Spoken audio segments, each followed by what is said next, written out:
여러분, 인생의 가을에 접어들면 누구나 비슷한 고민을 안고 살아갑니다. 똑같은 연금을 받고 똑같은 세월을 지나왔는데도 왜 어떤 이의 노후는 모래성처럼 허물어지고 어떤 이의 노후는 바위처럼 단단해지는 걸까요? 그 차이는 통장의 잔고도 타고난 기력도 아닙니다. 바로 지금 이 순간 흐르고 있는 변화를 내 것으로 만드느냐에 달려 있습니다. 오늘 그 비밀스러운 7가지 이야기를 나누어 보려 합니다. 10년 뒤 당신은 어떤 웃음을 짓고 계실까요? 그 변화의 시작은 어쩌면 우리가 평생 사랑이라는 이름으로 짊어지고 온 가장 무거운 짐을 내려놓는 것에서부터 시작될지도 모릅니다. 여기 우리 주변에서 흔히 볼 수 있는 한 어머니의 이야기가 있습니다. 69세 김영희 씨. 그녀가 어떻게 그 무거운 짐을 내려놓고 비로소 자신을 찾게 되었는지 그 눈물겨운 결단의 순간 속으로 함께 들어가 보시죠. 69세 김영희 씨는 2년 전까지만 해도 전형적인 한국 어머니였습니다. 아들 결혼할 때 전세자금 1억 2천 지원했고 손주 돌봐주러 왕복 3시간을 주 사회 다녔습니다. 명절엔 마트에서 장을 보고 혼자 음식을 준비했습니다. 자기 시간요? 잠잘 때 빼고 없었습니다. 그런데 작년 겨울 손주 돌보러 가다가 빙판길에 넘어져 고관절이 골절됐습니다. 병원에 한 달 입원했습니다. 그 한 달 동안 아들은 딱 3번 문병 왔습니다. 며느리는 한 번도 안 왔습니다.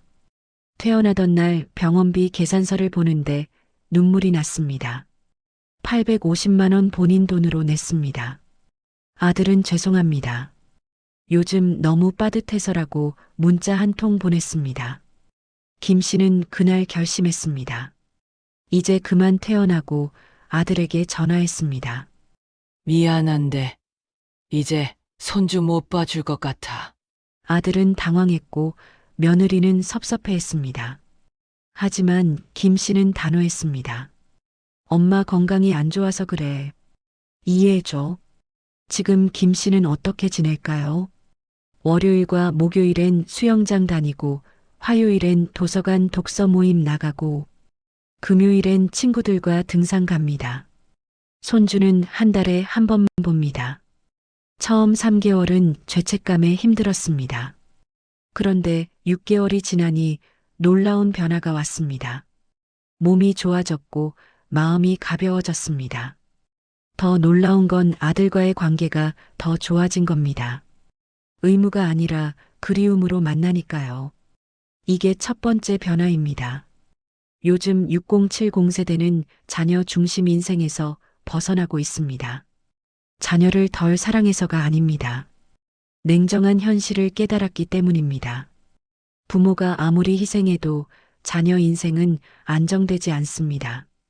전세자금 1억 줘도 집값은 더 오르고 손주 봐줘도 며느리 눈치는 안 좋아지고 명절 음식 해줘도 감사보다 당연하게 받습니다. 더 중요한 건 무리한 희생이 관계를 망친다는 겁니다. 해주면 감사할 거라고 생각하지만 현실은 다릅니다. 처음엔 고맙습니다. 하지만 두 번째부터는 당연한 거 아니에요? 로 바뀝니다. 세 번째부터는 왜 이것밖에 안 해줘요? 가 됩니다. 그래서 기준을 바꾼 겁니다. 돕더라도 본인 삶이 흔들리지 않는 선까지만. 미안하지만 그건 안 된다는 말을 연습했습니다. 처음엔 죄책감이 밀려왔습니다. 그런데 신기한 일이 벌어졌습니다. 거절하고 나니 오히려 감정이 단순해진 겁니다. 서운함도 줄고 눈치도 안 보게 되고 본인 삶에 집중할 수 있게 됐습니다. 요즘 6070 세대에 공통된 고백이 있습니다. 자녀한테 성긋고 나니 오히려 관계가 더 좋아졌다.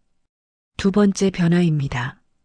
요즘 6070 세대는 노후에도 현금 흐름이 끊기면 안 된다는 걸 뼈저리게 깨달았습니다.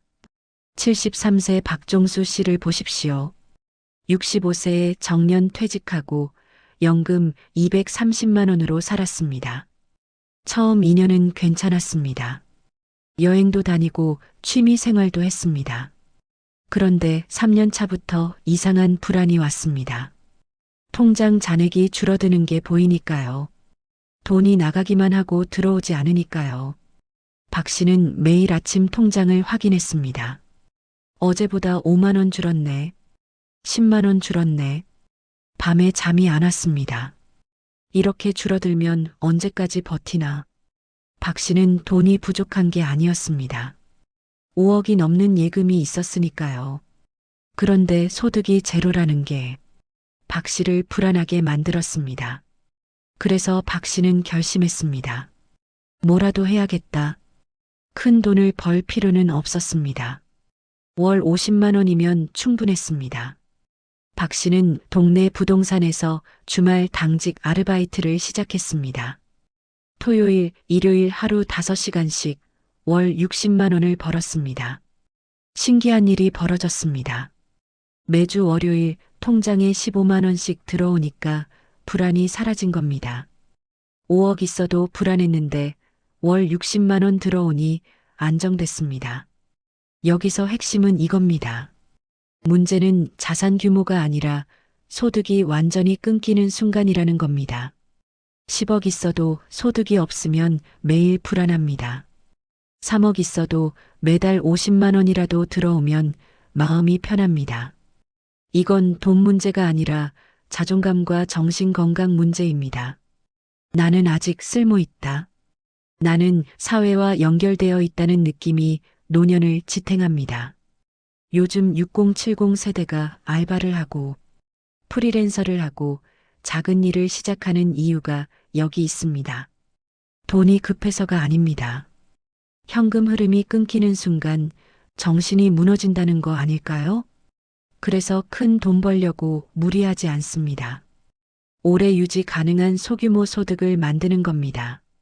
건강 해치지 않고 스트레스 받지 않는 선에서 말입니다. 세 번째 변화입니다. 요즘 6070 세대는 인간관계를 과감하게 정리하기 시작했습니다. 67세 최순자 씨 이야기를 들어보십시오. 최 씨는 평생 사람 관계를 중요하게 여겼습니다. 고등학교 동창회, 대학 동기회, 직장 동호회, 친척 모임, 일주일의 약속이 너댓 개였습니다. 바쁘게 사는 게 보람이라고 생각했습니다. 그런데 작년에 우울증이 왔습니다. 병원에서 의사가 물었습니다. 스트레스 받는 일이 있습니까? 최 씨는 대답했습니다. 딱히 없는데요. 그런데 상담을 받으면서 깨달았습니다. 사람 만나는 게 스트레스였던 겁니다.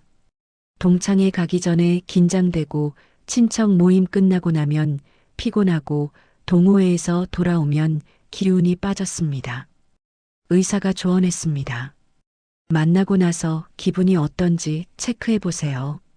기운이 남는 사람과 빠지는 사람을 구분하세요. 최 씨는 6개월 동안 일기를 썼습니다. 누구를 만났는지 만나고 나서 기분이 어땠는지 놀라운 결과가 나왔습니다. 10명 중 7명을 만나고 나면 피곤했습니다. 진짜 만나고 싶어서 만난 사람은 거의 없었습니다. 오래됐다는 이유로 체면 때문에 안 가면 서운해할까봐 만난 사람이 대부분이었습니다. 최 씨는 결심했습니다.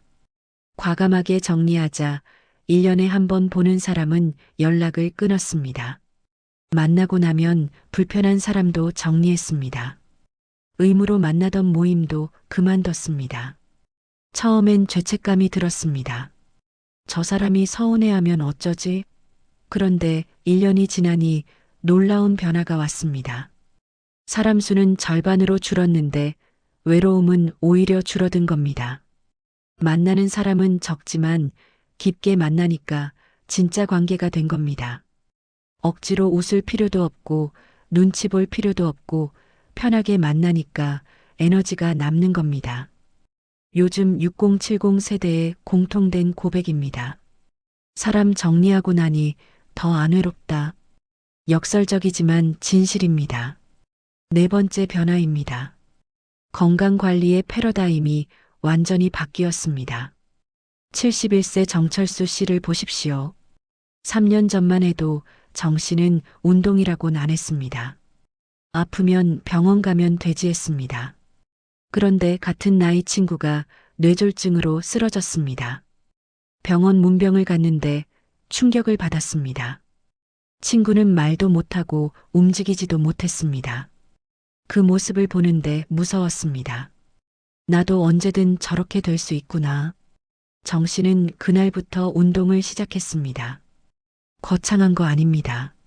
매일 아침 40분 빠르게 걷기, 일주일에 3번, 동네 헬스장에서 가벼운 근력 운동, 저녁엔 유튜브 보며 스트레칭, 술은 주 2회에서 주 1회로 줄였고 짜게 먹던 습관도 고쳤습니다. 흰밥 대신 잡곡밥으로 바꿨습니다. 1년이 지나니 몸이 달라졌습니다. 계단 오르기가 편해졌고 무릎 통증이 사라졌고 혈압이 정상으로 돌아왔습니다. 병원 갈 일이 줄었습니다. 약도 2가지 줄었습니다. 정 씨는 깨달았습니다.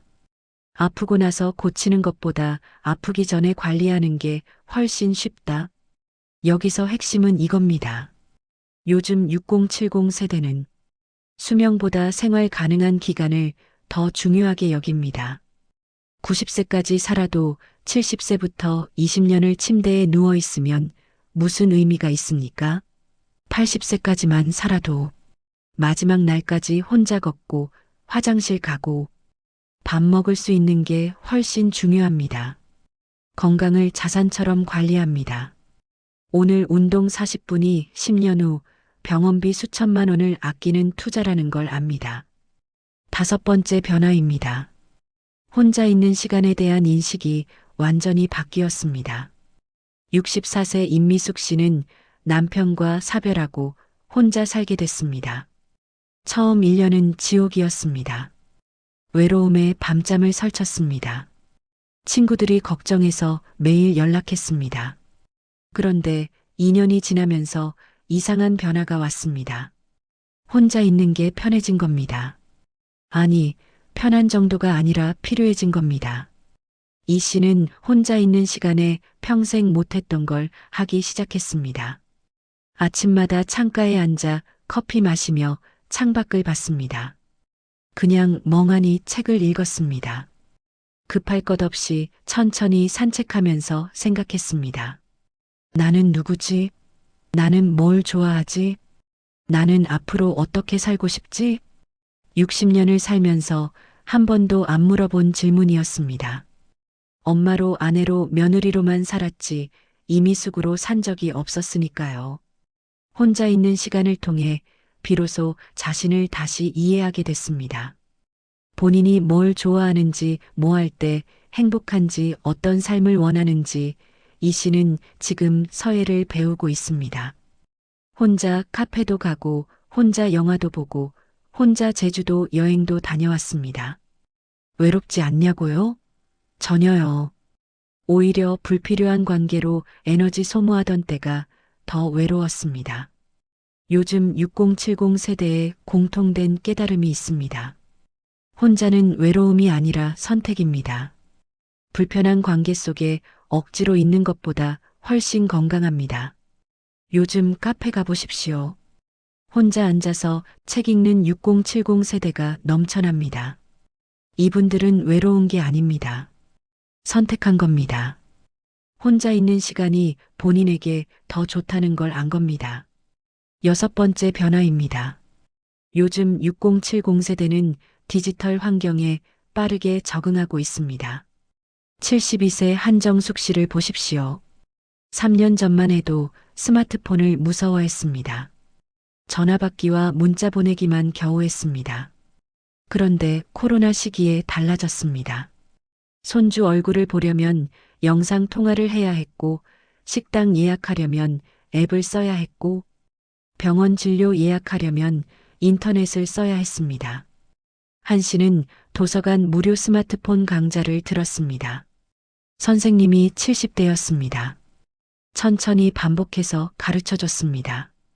유튜브 보는 법, 배달 앱 쓰는 법, 계좌 이체하는 법 하나씩 배웠습니다. 처음엔 답답했습니다. 머리가 안 따라가는 것 같았습니다.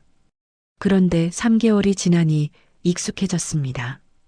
지금 한 씨는 유튜브로 요리 영상 보고 쿠팡으로 장 보고 카카오톡으로 친구들과 사진 공유하고 카카오뱅크로 계좌 이체합니다. 모든 걸 다 잘하는 건 아닙니다. 필요한 것만 압니다.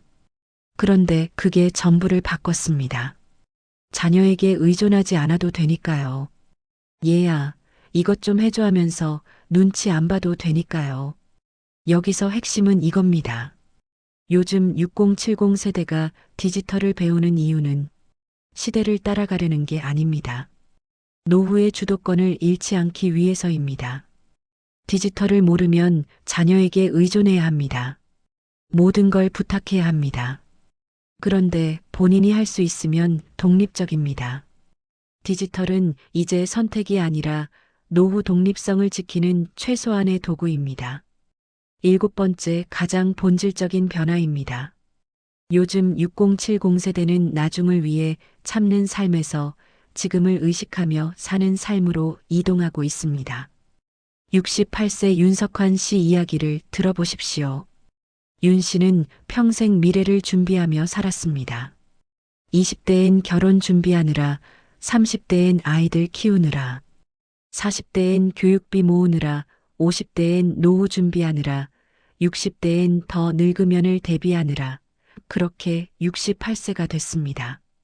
작년에 절친한 친구가 갑자기 세상을 떠났습니다. 함께 유럽 여행 가자고 약속했던 친구였습니다. 내년에 가자 했던 여행을 못 가고 떠났습니다. 장례식에서 윤 씨는 깨달았습니다. 나도 내 일을 장담할 수 없구나. 지금 하지 않으면 영영 못하는구나.